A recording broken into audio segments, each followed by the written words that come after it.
Hello and welcome to another figure review. Today we'll be doing Hot Toys 6 scale Daredevil or Marvel Universe MCU Daredevil. This was a series that it took 4 seasons or 3 seasons. But yeah, it's in my opinion the best Daredevil on screen. As you can see, here's the box, here's the figure. The figure comes with a lot of, not a lot, but a few accessories. I think the base is one of the coolest parts about it. Yeah, so let's get into it. As you can see, this is the box art of this figure. It looks really nice. You got Daredevil on the front there, as you can see in the reflection of the light. This is kind of like a nice sleek shine to it, you know? All red and black, which is pretty much like Daredevil. He's just red and black. Even in Shadowlands, he's just red and black. The suit looks nice. I do like the suit that he comes with. Not necessarily the most comic accurate, but it does look cool.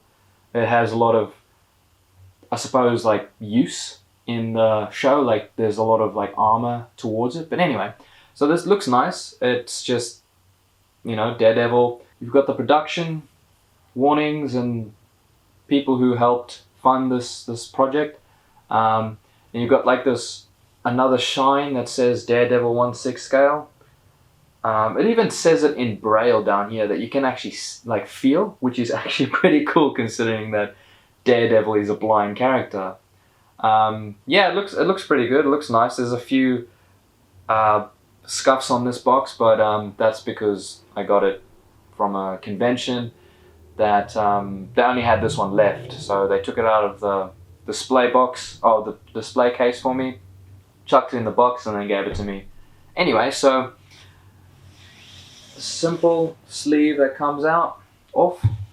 You got the open window for the statue, the figure, which is nice. Some red on the outsides. Daredevil on the sides here, and then same kind of deal with this almost like blood smear over a black surface, which looks nice. All the, you know, it's just the box art. Not much more you can really ask for. It looks good, nice to display, but I'm not one who does.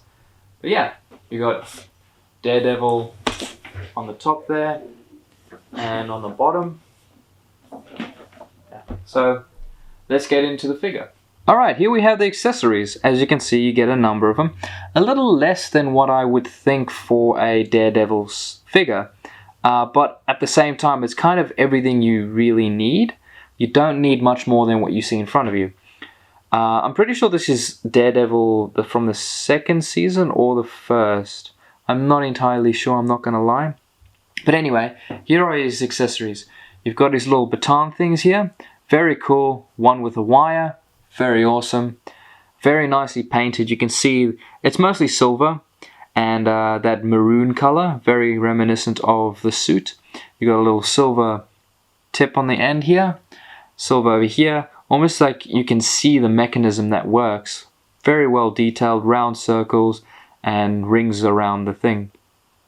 Very cool. One's shorter than the other, but I'm pretty sure that's accurate to the show. Same thing, except no wire. Pretty much the exact same thing except no wire. Pretty cool. And then you have an elongated version where they're stuck together. I like this very much. So you can have a number of different combat poses for him, which is very cool, very unique.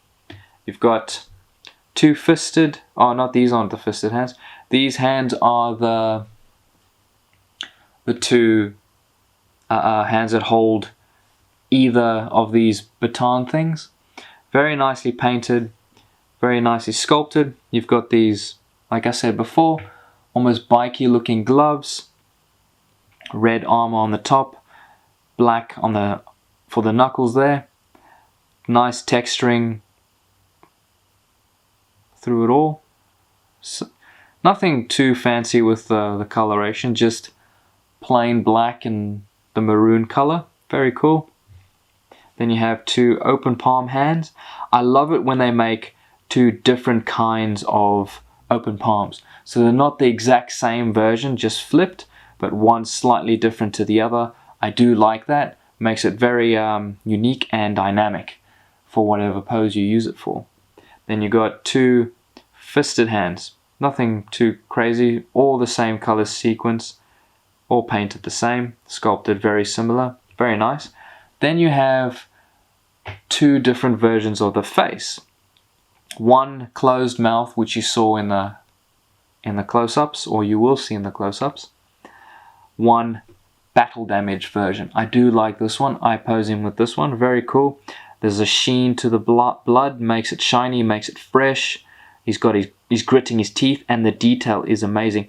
I would even go as far as to say that the teeth of this statue, the teeth of this part is actually, hold on, let's see if I can get a close-up, reminiscent of the actor too. You can just see it. I'm sorry if it's a little blurry, guys. This is the best I can do with this camera. There we go. Very cool. Very, very cool. I'll get a close-up of the other one too. Very awesome. It's a little strange how it comes into play.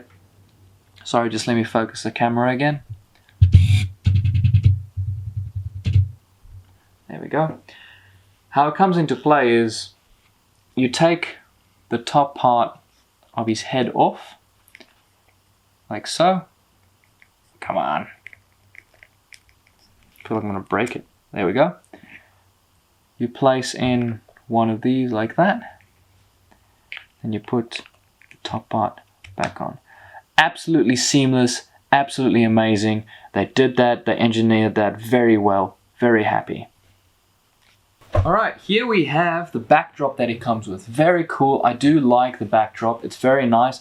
It's just unfortunate that I don't use them. I think it looks awesome with the backdrop and the displayable stand. Really, really cool. Very nice. Still a little pixelated. You can still, I'm not too sure how well it's coming out on camera, but around the lights is a little pixelated. Not too sure if it was meant to be or if it was meant to be blurry because it's background, not foreground. But yeah, really cool. You can see it's almost like a red sky up top here with the moon. Sorry, that's not the moon, that's a lamppost. Anyway, kind of a red misty sky, very wet, very damp. Looks like it's in darker areas of Hell's Kitchen. Got Daredevil across here, Marvel Daredevil. You got some wires going across here to signify the electricity and stuff.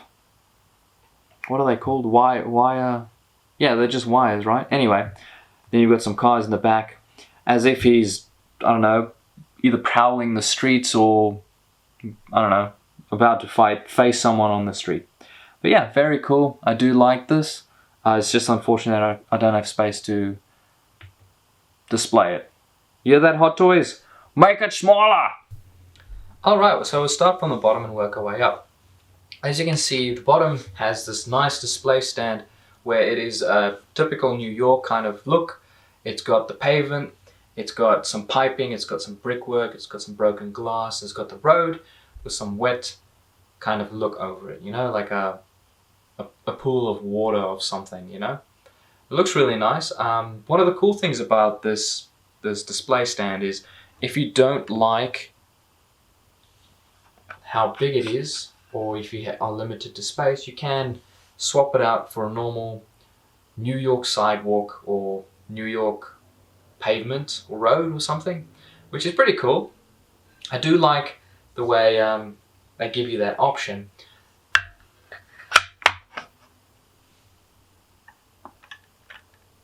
Alright, so you've got this nice metal name plaque that you can see there with, as you can see, it's like a silhouette version of New York City.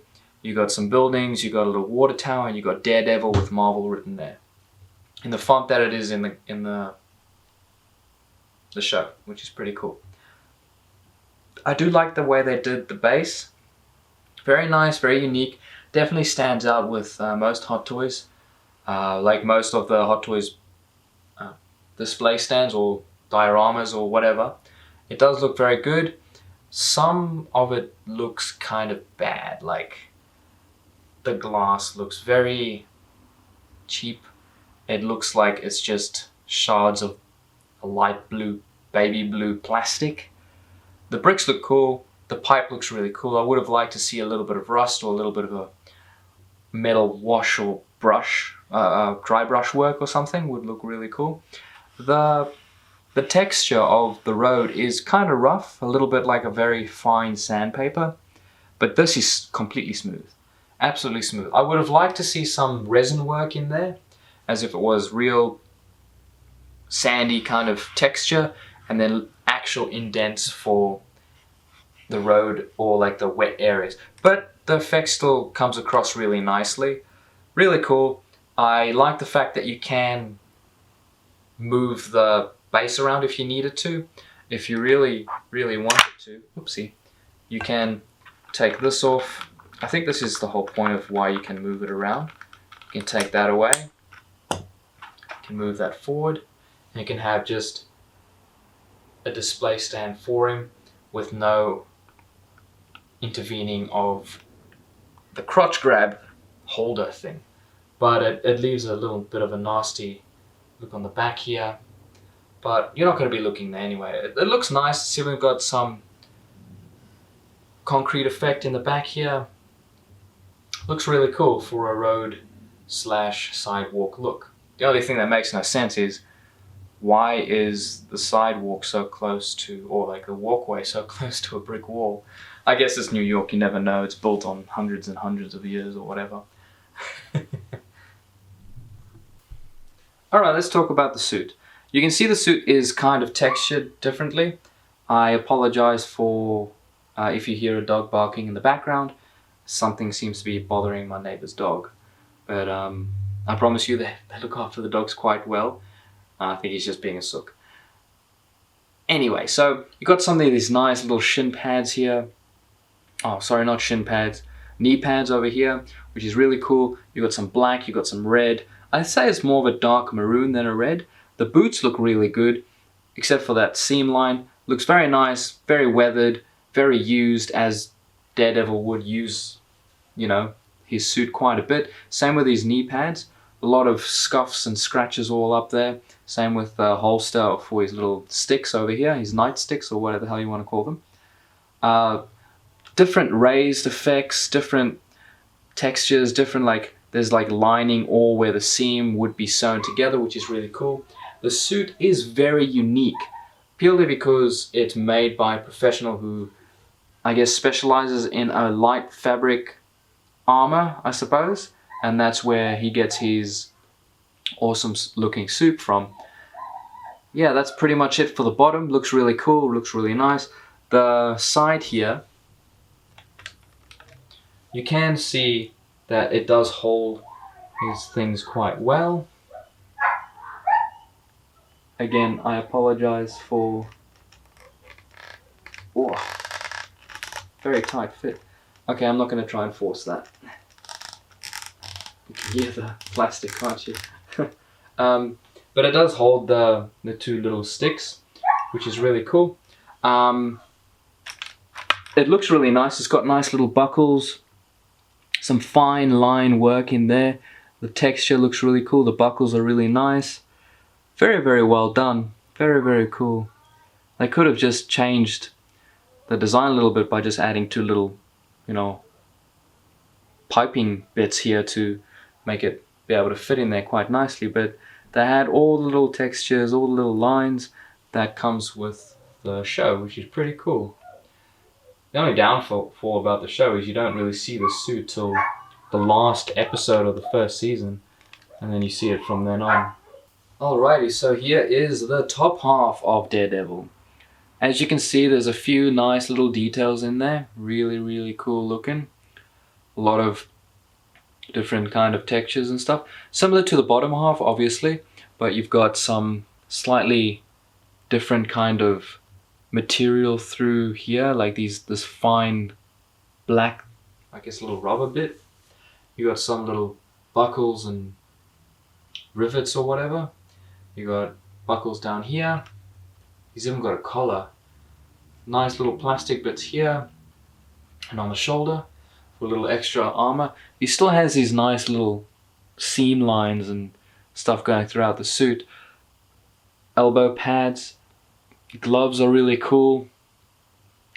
It's got like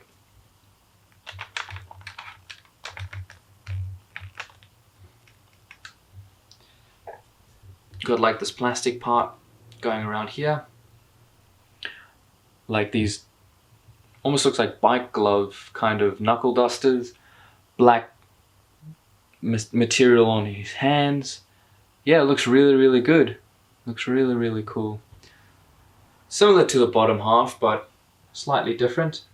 Slightly more of the bottom to the top. Different kind of patterning.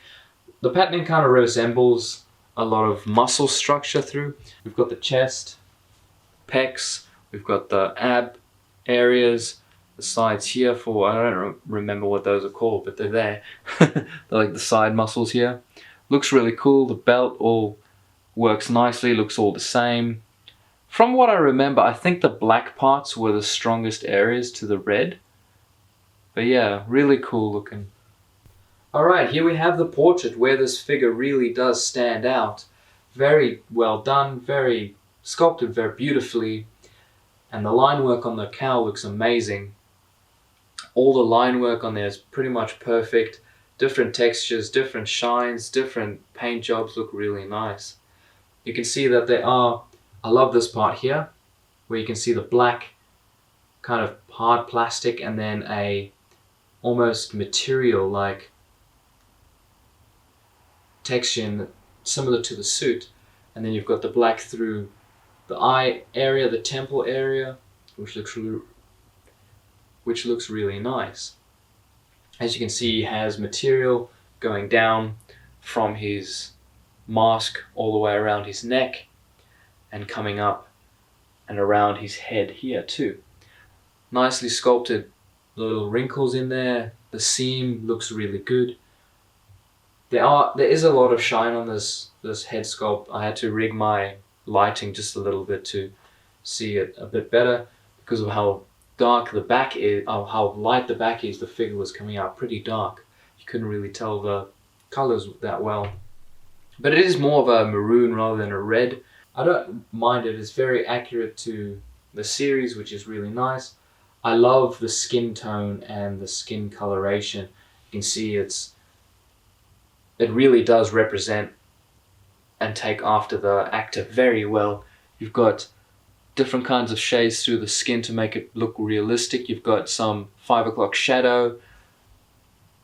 It is slightly sculpted in there, so it does feel like it's rough.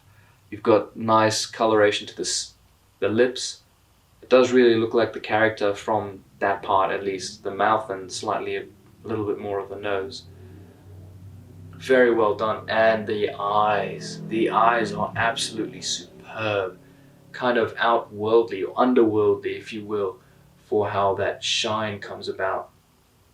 It did shine like that in the series a little bit, which made it very menacing, very cool, very kind of evil, you know? I bet the bad guys crapped their pants when they saw those eyes out in the dark. Very well done. And yeah, I have nothing but praise for the head. Very cool. Alrighty, and now we'll do the articulation.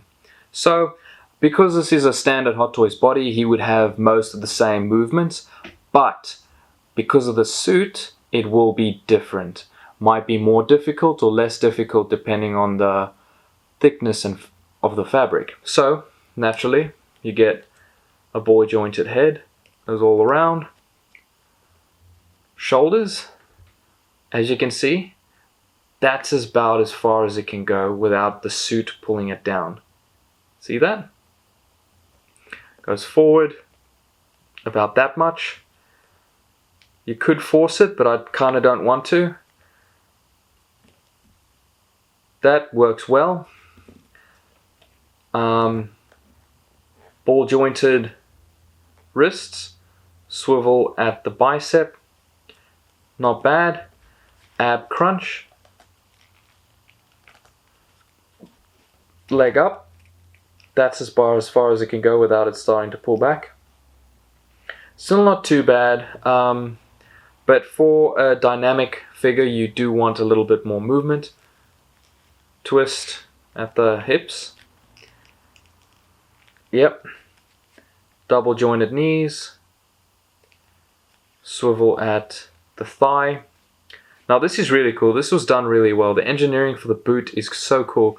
I did show you guys the seam, but if you move that up, you can have all sorts of different movement with the ankle. You go up, you pull it down, you go back, you can pull it down a bit. It works really well if it's posed properly. It's a little difficult, but that's kind of it for the posability. Unfortunately, because it is a thick suit, you can only get so much range, but the way I have it, I don't mind at all. He's kind of ready, lunging almost, you know, but that's how I pose my character. And here, talking about posing, here's a few poses just for you guys.